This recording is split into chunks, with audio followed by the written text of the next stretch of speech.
El Mayo fue traicionado por el hijo de su propio socio y abatido sin disparar un solo tiro. Rafael Quintero creía haber enterrado su pasado para siempre hasta que un viejo asesinato volvió a llamar a su puerta, y Antonio Ceguera Cervantes vio cómo su imperio se desmoronaba poco a poco.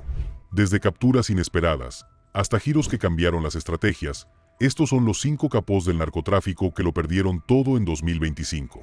Número 5. Ismael El Mayo Zambada. Durante casi 4 décadas, un hombre eludió la captura mientras construía uno de los imperios de la droga más poderosos de la historia, ganándose la reputación de ser el capo más escurridizo del mundo. Nacido el 1 de enero de 1948 en El Álamo, un polvoriento pueblo agrícola de Sinaloa, México, Ismael Zambada García comenzó su vida como aparcero, cultivando maíz y tomates en la modesta parcela familiar. La extrema pobreza del México rural lo impulsó a cultivar marihuana en su adolescencia, pero lo que lo distinguió de innumerables pequeños cultivadores fue su aguda visión para los negocios y su pragmatismo implacable. Para la década de 1970, estaba consolidando a los cultivadores locales en redes, utilizando su conocimiento de la Sierra Madre para transportar cargamentos a través de la frontera. Cuando los cárteles colombianos de la cocaína necesitaron socios confiables a principios de la década de 1980, se dedicó al negocio más lucrativo. Tras el colapso del cártel de Guadalajara después del asesinato del agente de la DEA Kiki Camarena en 1985, cofundó el cártel de Sinaloa junto a Joaquín El Chapo Guzmán. Mientras que El Chapo se convirtió en la llamativa figura pública, El Mayo operaba como el pilar invisible, orquestando la diversificación hacia el fentanilo, la metafetamina y la heroína. Bajo su liderazgo, el cártel de Sinaloa se transformó en un imperio multinacional, generando miles de millones de dólares anuales mediante sobornos masivos a políticos y altos mandos militares. Cultivó la imagen del narco caballero que evitaba la atención pública, pero su imperio se construyó sobre ríos de sangre. Las guerras territoriales que ayudó a gestionar dejaron más de 50,000 fallecidos en México. Sus operaciones de fentanilo inundaron Estados Unidos con drogas que contribuyeron a más de 100,000 fallecimientos por sobredosis anuales para 2020. El derrumbe comenzó con una traición, no con una redada. El 25 de julio de 2024, fue atraído a una pista de aterrizaje cerca de Culiacán con el pretexto de inspeccionar un cargamento.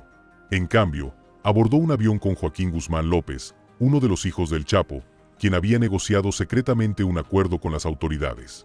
El vuelo aterrizó en El Paso, donde el hombre de 76 años fue arrestado sin que se disparara un solo tiro. El 25 de agosto de 2025, en un tribunal federal de Brooklyn, El Mayo se declaró culpable de crimen organizado y participación en una organización criminal. El acuerdo de culpabilidad estipulaba cadena perpetua sin libertad condicional y la confiscación de 15,000 millones de dólares en activos. De un lujo intocable, ahora enfrenta el aislamiento en una prisión de máxima seguridad. Sus miles de millones se esfumaron y su legado se redujo a una historia con moraleja sobre la arrogancia y la traición. La caída del Mayo se debió a la traición de su propia familia del cártel, pero este siguiente capo lo perdió todo por un asesinato ocurrido décadas atrás que Estados Unidos jamás olvidó. Número 4. Rafael Caro Quintero. El hombre que torturó y asesinó a un agente de la DEA en 1985 quedó en libertad en 2013, provocando indignación en 2 países y reavivando una de las cacerías humanas más notorias en la historia de la guerra contra el narcotráfico. Nacido el 3 de octubre de 1952 en La Noria, una remota aldea de Badiraguato, Sinaloa, Rafael Caro Quintero creció en una familia de 2 hermanos entre campos de amapola de opio. A los 12 años dejó la escuela para trabajar como jornalero agrícola, donde fue testigo directo de cómo el narcotráfico ofrecía una vía de escape de la miseria. A los 16, cultivaba marihuana, y en la década de 1970 expandió su producción a medida que la demanda estadounidense convertía la Mariana de Sinaloa en una mina de oro. Carismático y astuto, se convirtió en cofundador del Cártel de Guadalajara, el primer gran sindicato del narcotráfico en México. El cartel se pasó a la cocaína a principios de la década de 1980, asociándose con el Cartel de Medellín de Colombia. Construyó una plantación de marihuana a escala industrial en el rancho El Búfalo, que abarcaba 1,000 hectáreas y producía 10,000 toneladas anuales. El descubrimiento y la destrucción del búfalo por parte de la DEA en noviembre de 1984 le costaron al cartel 8,000 millones de dólares. Enfurecido, presuntamente ordenó el secuestro del agente de la DEA Kiki Camarena en febrero de 1985. Durante 32 horas terribles, el agente fue torturado antes de ser asfixiado. Este asesinato desencadenó la mayor investigación por homicidio en la historia de la DEA y fracturó al cártel. Arrestado en Costa Rica en abril de 1985, fue extraditado a México y condenado en 1989 a 40 años de prisión. En 2013, la Suprema Corte de Justicia de la Nación anuló su condena por asesinato por un tecnicismo, liberándolo tras 28 años. Sin embargo, en 2020, la Fiscalía estadounidense presentó una acusación formal en Brooklyn en la que se le imputaba el asesinato de Camarena y el contrabando de 40 toneladas de cocaína. Detenido nuevamente en julio de 2022, luchó contra la extradición durante casi 3 años. La elección de Claudia Sheinbaum en 2024, sumada a las agresivas amenazas arancelarias de Trump, lo cambió todo. El 27 de febrero de 2025, en la operación Amanecer de extradición, la Marina mexicana irrumpió en su escondite de Las Vegas, Sonora, y lo subieron a un avión junto con otros 28 capos. Compareció ante el juez en Brooklyn el 28 de febrero y, a sus 72 años, se declaró inocente de 12 cargos. En agosto de 2025, Estados Unidos anunció que no solicitaría la pena de muerte, optando por la cadena perpetua. Su comparecencia ante el tribunal confirmó el inicio de los procedimientos de decomiso de $100 millones en propiedades incautadas. A principios de 2026, el hombre que una vez fue temido en 2 naciones perdió su libertad, su fortuna y su temible aura, y ahora deberá comparecer ante el tribunal. La libertad de Caro Quintero se esfumó tras la tortura a manos de un agente de la DEA, cuyas repercusiones se extendieron durante 40 años. Sin embargo, este nuevo jefe vio derrumbarse su imperio cuando las amenazas arancelarias obligaron a México a entregarlo. Número 3. Antonio Oseguera Cervantes. Ser hermano del hombre más buscado de México conlleva ciertas expectativas, y este ejecutor del cártel las cumplió todas con brutal eficiencia, siendo el brazo operativo del reinado de terror del CJNG. Nacido el 19 de abril de 1964 en San Sebastián Aguililla, Michoacán, donde los huertos de aguacate ocultaban los primeros cultivos de narcotráfico, el menor de 7 hermanos vio ascender a su hermano mayor, Nemesio, alias el Mencho, en el mundo del crimen organizado. Desde niño idolatraba esa rebeldía, y mientras sus padres apenas sobrevivían como modestos agricultores de maíz, los hermanos se dedicaron al hurto y al cultivo de marihuana. Su mal genio lo convirtió en un matón nato. A principios de sus 20, abandonó la escuela técnica y se sumergió por completo en el negocio criminal familiar. Su trayectoria se aceleró a finales de la década de 1980 al unirse al Cártel del Milenio, comenzando como sicario y ascendiendo rápidamente gracias a su brutal eficiencia. Cuando estallaron las divisiones internas a principios de la década de 2000, ayudó a orquestar la escisión de 2010 que dio origen al Cártel Jalisco Nueva Generación. Al asumir Nemesio el mando, su hermano menor se convirtió en su mano derecha, transformando al grupo en un gigante multinacional hiperviolento. Bajo su liderazgo, la organización se diversificó creando superlaboratorios de metanfetamina, con una producción semanal de 500 kilos, y operaciones de fentanilo, distribuyendo más de 1,000 kilos anuales en todo Estados Unidos. Comandó el Grupo Delta, un brazo paramilitar de 5,000 hombres equipado con armamento pesado y vehículos blindados. Sus fuerzas desataron guerras brutales que desplazaron a 100,000 civiles mediante incendios provocados y secuestros masivos, obteniendo $200 millones anuales por extorsiones. La violencia caracterizó su reinado.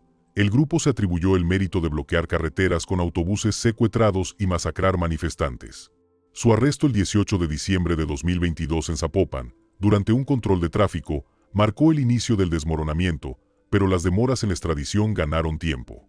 El telón cayó definitivamente en 2025, cuando la investidura de Trump trajo consigo agresivas amenazas arancelarias que exigían la entrega de 50 narcotraficantes prioritarios. El 27 de febrero de 2025, en el marco de la Operación Puño de Hierro, fue trasladado en helicóptero desde la prisión a El Paso. Compareció ante el tribunal en Washington el 28 de febrero, donde se le imputaron 12 cargos de narcoterrorismo y conspiración para distribuir grandes cantidades de fentanilo. El 15 de junio, su declaración de culpabilidad le valió una condena a cadena perpetua y el decomiso de $800 millones. Desde un trono de terror, ahora se encuentra en una prisión de máxima seguridad de Virginia, con los miles de millones de su imperio evaporados.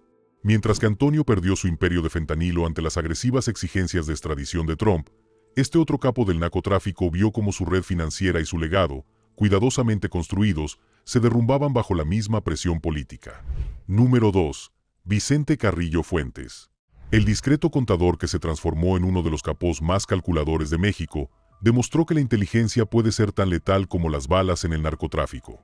Vicente Carrillo Fuentes nació el 16 de octubre de 1962 en Abalato, Sinaloa, en el seno de una familia que personificaba la narcoaristocracia. Su tío fue pionero del contrabando aéreo en la década de 1970, transportando cocaína colombiana en avionetas hasta pistas de aterrizaje en el desierto. El joven estudiante, de gafas y aficionado a la lectura, estudió brevemente ingeniería química antes de abandonar los estudios para dedicarse al negocio familiar alrededor de 1980. Comenzó como contable en la operación de su hermano Amado y se convirtió en un estratega frío y calculador que registraba kilos y sobornos con meticulosas hojas de cálculo. Tras el asesinato de Amado en 1997, este hombre de 35 años asumió el control, heredando un imperio con ingresos anuales de $25.000 millones. Armó a los sicarios del cártel con armas compradas en Estados Unidos, convirtiendo a Juárez en una zona de guerra entre 2008 y 2012, donde tan solo en 2010 se registraron 3.766 asesinatos que aterrorizaron la ciudad. Bajo sus órdenes, el cártel diversificó su producción, incluyendo heroína proveniente de los campos de amapola de Guerrero y megaplantaciones de marihuana en Chihuahua, con una producción anual de 500 toneladas. Su perspicacia financiera se hizo evidente en las operaciones de lavado de dinero. Canalizó las ganancias a través de 50 empresas pantalla en el sector inmobiliario del Paso y en los casinos de Las Vegas, amasando personalmente $2.000 millones. La extorsión era sistemática. Se cobraban peajes a las caravanas de migrantes y se extorsionaba a las empresas de transporte por $50 millones anuales. El robo de combustible complementaba las operaciones, sustrayendo 100.000 barriles diarios del embalse Falcón. La violencia caracterizó su régimen. Escuadrones pioneros en ejecuciones por ahorcamiento desde puentes y en la organización de motines carcelarios que masacraron a 20 rivales. La fortaleza cedió ante la presión constante. Arrestado el 9 de octubre de 2014 en Torreón, fue sentenciado a 28 años en México en 2021, pero las apelaciones impidieron su extradición a Estados Unidos. El punto de inflexión llegó en 2025 con la Ley de Responsabilidad de los Cárteles de Trump, que designó a Ciudad Juárez como entidad terrorista. En febrero, con el inicio de las extradiciones, este hombre de 62 años figuraba entre los 29 reclusos trasladados de prisión a Estados Unidos, llegando a Nueva York el 27 de febrero. Compareció ante el Tribunal del Distrito Este el 28 de febrero, donde se le imputaron 7 cargos, entre ellos, dirigir una organización criminal desde 1993 y asesinato en apoyo de actividades delictivas organizadas. Las pruebas incluían coincidencias forenses de fosas comunes y rastros en la cadena de bloques de $300 millones blanqueados a través de las boutiques de su hija en Miami. En agosto de 2025, la Fiscalía condonó la pena de muerte a cambio de cooperación, pero su declaración de culpabilidad del 20 de julio selló una condena a cadena perpetua sin libertad condicional y la confiscación de $1.200 millones. Trasladado a una celda en Colorado, el virrey renunció a su corona, y su legado no terminó con gloria, sino con una silenciosa derrota.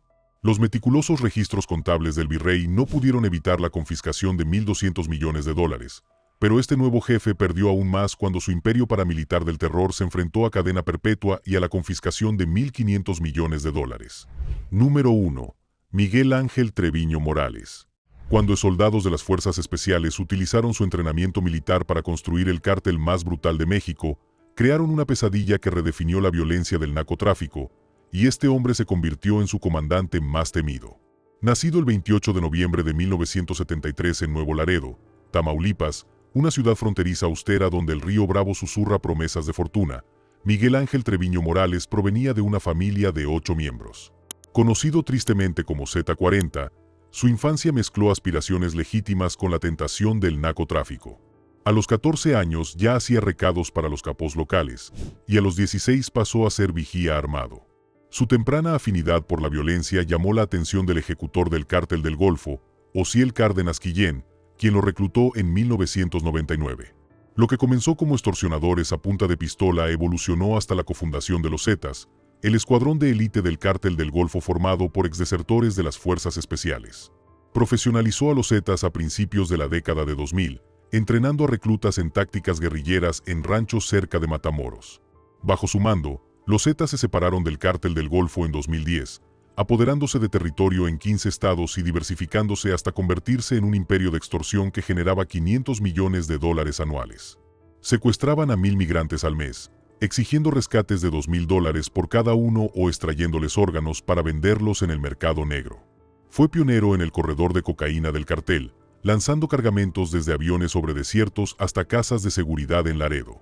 Su brutalidad característica alcanzó su punto álgido en las guerras de Nuevo Laredo de 2010 a 2012, donde escuadrones del fallecimiento arrojaron 200 cuerpos desmembrados en las calles. Orquestó las masacres de San Fernando, donde 72 migrantes fueron asesinados a tiros en agosto de 2010 por negarse a ser reclutados, y otros 193 fueron encontrados en fosas comunes para 2011. Su influencia abarcaba el robo de petróleo, sustrayendo 100.000 barriles diarios, y el tráfico de armas, introduciendo de contrabando 10.000 armas desde Texas. A diferencia de sus extravagantes colegas, prefería el anonimato, comunicándose mediante radios encriptadas. Sin embargo, su brutalidad era teatral, supervisando personalmente la ejecución de sus rivales, que eran sumergidos vivos en bidones de diésel.